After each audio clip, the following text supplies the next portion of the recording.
Hello दोस्तों, आज हम लोग राष्ट्रीय आंदोलन में झारखंड का क्या योगदान है, भारतीय राष्ट्रीय आंदोलन में झारखंड का क्या योगदान है, इसके बारे में पढ़ेंगे। अब समय बहुत कम रह गया,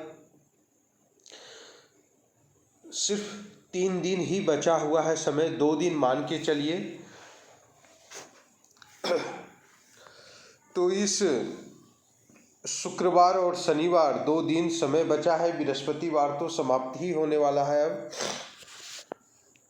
तो अब क्या करें, बहुत बड़ी बात हो जाती। इस समय क्या करना है? तो इस समय कुछ नहीं आपको करना है, सिर्फ यही करना है कि जो आपने पीछे वाला जो पढ़ाई पढ़ा है, जो भी पढ़ा है आपने, वो सबको एक बार सरसरी निगाहों से देख लीजिए। शनिवार के दिन रात में जल्दी ही सो जाएं आप लोग, क्योंकि टेंशन नहीं। कुछ लोग होंगे कि शनिवार को 4 बजे 5 बजे तक पढ़ते रहेंगे, किताब को उल्टाते रहेंगे। तो उस समय आपको ना तो कुछ पढ़ना है, ना ही किताब को उल्टाना है। सिर्फ अपने आप में मंथन कीजिए कि हमने क्या क्या पढ़ा, किन किन टॉपिक को पढ़ा, और उस टॉपिक के कौन कौन से बिंदु या महत्वपूर्ण पहलू थे उसको मैंने छुआ है।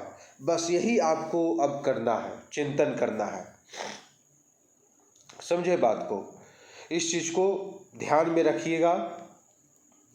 तो आज मैं कुछ महत्वपूर्ण बिंदु आप लोगों के सामने लेकर उपस्थित हुआ हूँ, उसको एक बार हम लोग सरसरी निगाहों से देख लें। ये काफ़ी महत्वपूर्ण बिंदु है, खासकर जेपीएससी एग्जाम के लिए। पहले क्या कहता है देखिए, पलामू के दुर्ग पर 1771 ईस्वी में ईस्ट इंडिया कंपनी, पलामू के दुर्ग पर 1771 ईस्वी में ईस्ट इंडिया कंपनी का अधिकार स्थापित हो गया।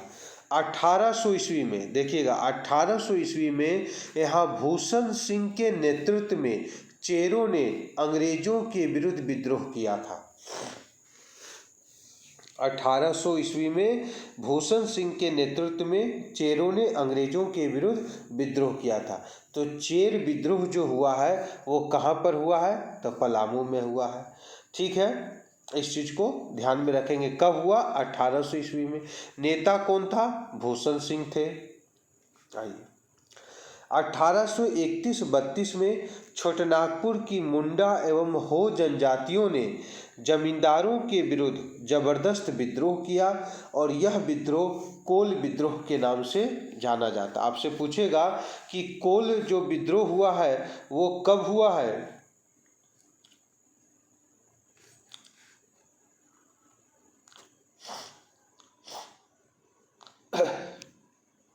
कोल विद्रोह कब हुआ?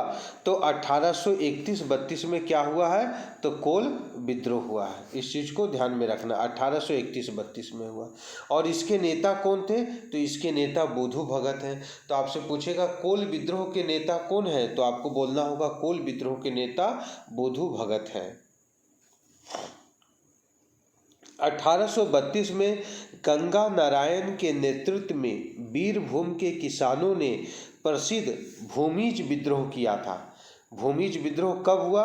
तो याद रखिएगा, भूमिज विद्रोह के बारे में 1832 ईस्वी में हुआ, गंगा नारायण के नेतृत्व में हुआ भूमिज विद्रोह।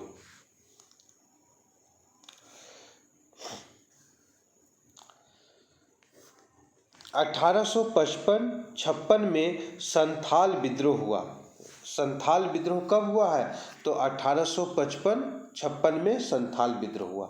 अंग्रेजों के विरुद्ध अपनी सशस्त्र क्रांति के कारण ये लोग पूरे विश्व में प्रसिद्ध हुए, और यह विद्रोह विदेशी शासक तथा उनकी कठपुतली जमींदारों, साहूकारों, स्थानीय अधिकारों के विरोध में हुआ था।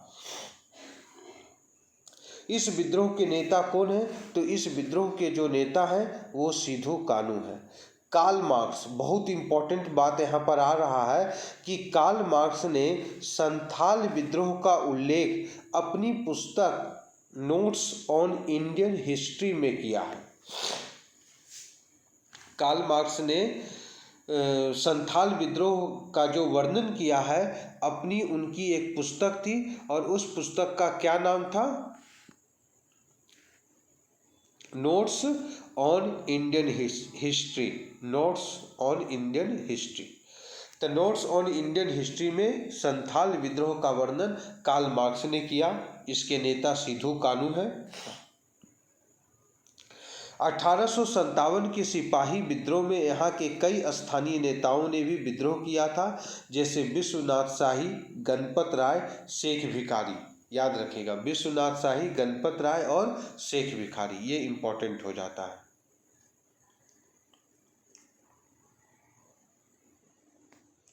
आइए, 30 जुलाई 1857 को हजारीबाग के देसी पलटन ने और चाईबासा में स्थित पलटन ने सितंबर 1857 में विद्रोह कर दिया था।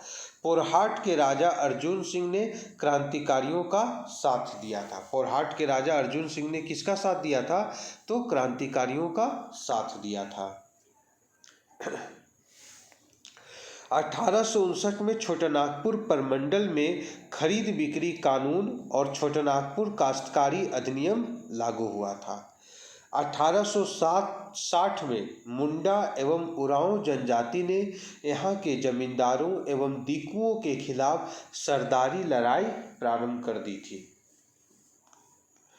सरदारी लड़ाई की असफलता के बाद संथालों के द्वारा भागीरथ मांझी के नेतृत्व में खरवार आंदोलन हुआ था। ये बहुत इंपॉर्टेंट है, खरवार आंदोलन। आप लोग देख लीजिएगा किसके नेतृत्व में हुआ था? तो भागीरथ मांझी के नेतृत्व में खरवार आंदोलन चलाया गया था। और खरवार आंदोलन को ही सफाहार आंदोलन के नाम से भी हम लोग जानते हैं। पूछेगा कि किस आंदोलन को सफाहार आंदोलन के नाम से जाना जाता है? तो खरवार आंदोलन को सफाहार आंदोलन के नाम से जाना जाता है। 1899 से 1900 में यहाँ उग्र मुंडा विद्रोह हुआ। इसका मुख्य क्षेत्र रांची और सिंहभूम रहा। इस विद्रोह का नेतृत्व बिरसा मुंडा ने किया था। इसका प्रमुख कारण था उनकी खूट-कट्टी व्यवस्था में परिवर्तन। उनकी जो खूट-कट्टी व्यवस्था थी उसमें परिवर्तन होने के कारण मुंडाओं ने क्या किया? 1899-1900 के बीच में मुंडा विद्रोह प्रारंभ किया। बिरसा मुंडा के गुरु का नाम क्या है? तो बिरसा मुंडा के गुरु का नाम है आनंद पांडे। ये प्रश्न पूछता है कि बिरसा मुंडा के गुरु का नाम क्या है? तो बिरसा मुंडा के गुरु का नाम आनंद पांडे है। बिरसा मुंडा का जन्म 1875 में उली हातू में हुआ था एवं उनकी मृत्यु 30 मई 1900 को खूंटी जेल में हुई। 1913 में ताना भगत आंदोलन शुरू हुआ और इसके नेता कौन थे? तो जतरा भगत थे।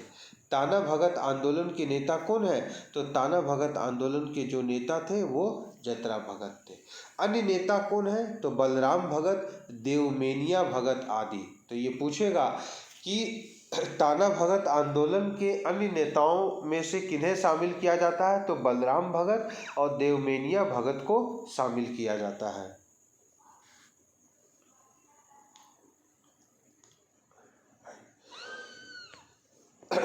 1908 में छोटानागपुर काश्तकारी अधिनियम पास किया गया था। झारखंड क्षेत्र में क्रांतिकारियों का मुख्य अड्डा क्या था? तो देवघर रहा है। क्रांतिकारियों का मुख्य अड्डा देवघर रहा।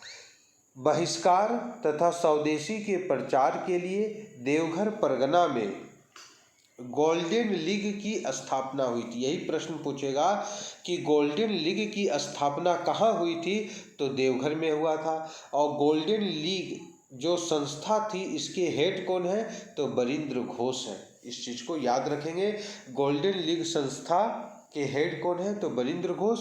और गोल्डन लीग संस्था की स्थापना कहाँ हुई थी? तो देवघर में हुई थी। झरिया के कोयला खान मजदूरों के मध्य 1920 के दशक के आरंभ में स्वामी विश्वानंद और स्वामी दर्शानंद ने जन चेतना जगाने का कार्य किया था। तो ये प्रश्न पूछ सकता है कि झरिया में जो आंदोलन हुआ था 1920 के दशक में, उस समय वहाँ के स्वामी कौन थे? तो विश्वानंद स्वामी और दर्शानंद स्वामी थे। विश्वानंद और दर्शानंद स्वामी। सविनय अवज्ञा आंदोलन के दौरान हजारीबाग में आदिवासियों के मध्य बोगा मांझी, आदिवासियों के मध्य कौन मांझी? तो बोगा मांझी तथा सोमरा मांझी के द्वारा चलाया गया आंदोलन उल्लेखनीय है। सविनय अवज्ञा आंदोलन सविनय अवज्ञा आंदोलन हजारीबाग में किसके नेतृत्व में चलाया गया था? तो बोगा मांझी और सोमरा मांझी के नेतृत्व में चलाया गया था।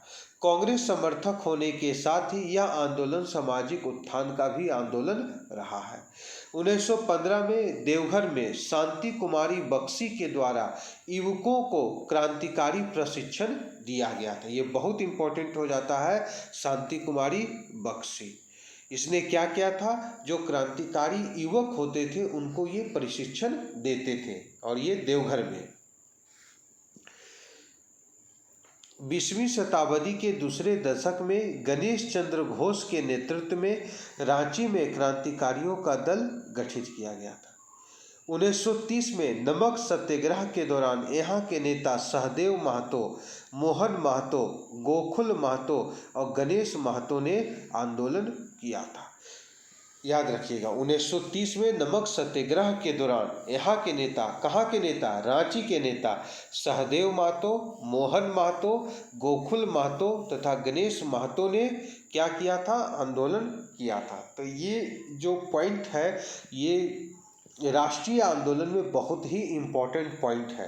इसको आप लोग ज़रूर एक बार देख लेंगे और इसे बार बार देखेंगे। हमारे वीडियो को आप लोग लाइक ज़रूर कीजिएगा, शेयर भी ज़रूर करेंगे मित्र। इसमें जितना भी पॉइंट बताया गया है वो बहुत ही महत्वपूर्ण पॉइंट आपको निकाल कर बताया गया है। तो हमारा जो चैनल है IIGS के नाम से हमारा चैनल चलता है, तो इस चैनल को आप लोग ज़रूर सब्सक्राइब करेंगे। IIGS हमारा जो नंबर, उसे भी आप लोग लिख सकते हैं। ऐसे तो मैं आपको वीडियो में दे ही दूंगा, लिखने की कोई आवश्यकता नहीं है। तो आज के लिए बस इतना ही रहने दें। पुनः कल इसी समय आप लोगों के साथ मैं उपस्थित होऊंगा। कल नहीं उपस्थित हो पाया क्योंकि कुछ शारीरिक प्रॉब्लम चल रही है, इस कारणवश। आज भी देख रहे होंगे कि हमारा जो आवाज़ है कुछ भारी आपको लग रहा होगा, ज़रा सर्दी जैसा वातावरण है।